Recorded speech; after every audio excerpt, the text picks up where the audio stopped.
पिला माने आज आम आउ कि पेडागोजी क्वेश्चन को डिस्कसन करवा। आज टॉपिक रहा आमर मैनेजिंग क्लासरूम एंड लर्निंग। आज प्रथम प्रश्नटी हूँ classroom management primary aims to. Classroom management रो प्राथमिक लक्ष्य कौन? चारोटी ऑप्शन मध्य सठिक उत्तरटी हूँ create a positive learning environment. आमे कौन करूँ ना गोटे पॉजिटिव परिवेश सृष्टि करूँ। यह हूँ प्राथमिक लक्ष्य। Which is the most effective strategy for classroom discipline. Classroom रे डिसिप्लिन रखापी आमे को स्ट्रेटेजी को आपणे पारिबा। चारोटी ऑप्शन मध्य सठिक उत्तरटी हूँ प्रिवेंटिव स्ट्रेटेजी। आमे कौन करूँ ना प्रिवेंटिव स्ट्रेटेजी को आपणेबू। तृतीय प्रश्न हूँ a teacher should arrange sitting in a classroom to. गोटे शिक्षक तर क्लास को केमिति इंटरैक्ट करेंगे। सठिक उत्तरटी हूँ फैसिलिटेट इंटरैक्शन एंड लर्निंग। चतुर्थ प्रश्न which approach promote student engagement.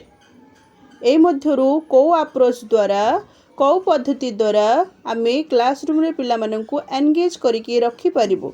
Charoti option मध्यरु सठिक उत्तरटी हूँ एक्टिव बेस्ड लर्निंग। पिला को आम एक्टिविटी करैकी क्लासरूम रे एंगेज करके रखी पारिबो। पंचम प्रश्न which of the following is a positive reinforcement. Reinforcement रो अर्थ हूँ अभिप्रेरणा। आमे पिला को केमिति मोटिव करि परिबो। चारोटी ऑप्शन मध्यरु सठिक उत्तरटी हूँ प्राइस एंड रिवार्ड। आमे तांको प्राइस और रिवार्ड देकी मोटिवेट करि पारिबो। षष्ठ प्रश्न इफेक्टिव क्लासरूम मैनेजमेंट रिक्वायर्ड। गोटे क्लासरूम इफेक्टिव हबा पई कौन आवश्यक करे। सठिक उत्तरटी हूँ फ्लेक्सिबिलिटी एंड प्लानिंग। गोटे भल प्लानिंग हबा दरकार आउ क्लासरूम फ्लेक्सिबल हबा दरकार नमनीय हबा दरकार जहाँ फल गोटे क्लासरूम इफेक्टिव हो पारिबो। 8 number question continue assessment help in. Assessment continue जिते बड़े गोटे असेसमेंट जिते बड़े जन मूल्यांकन कंटिन्यू चल थाए अनवरत मूल्यांकन कौन हेल्प करे। अनवरत मूल्यांकन द्वारा कौथिरे सहायता मिली थाए। यार सठिक उत्तरटी हूँ अंडरस्टैंडिंग स्टूडेंट प्रोग्रेस। कक्षार छात्र मानकर प्रोग्रेस केमिति होउची ताहा कंटिन्यू असेसमेंट द्वारा जना पड़ी थाए। 9 number question teachers role in classroom management is. गोटे शिक्षकों क्लासरूम मैनेजमेंट रे कौन भूमिका रही। चारोटी ऑप्शन मध्य सठिक उत्तरटी हूँ option B as a facilitator and guide. 10 number प्रश्नटी हूँ which technique help manage large classroom.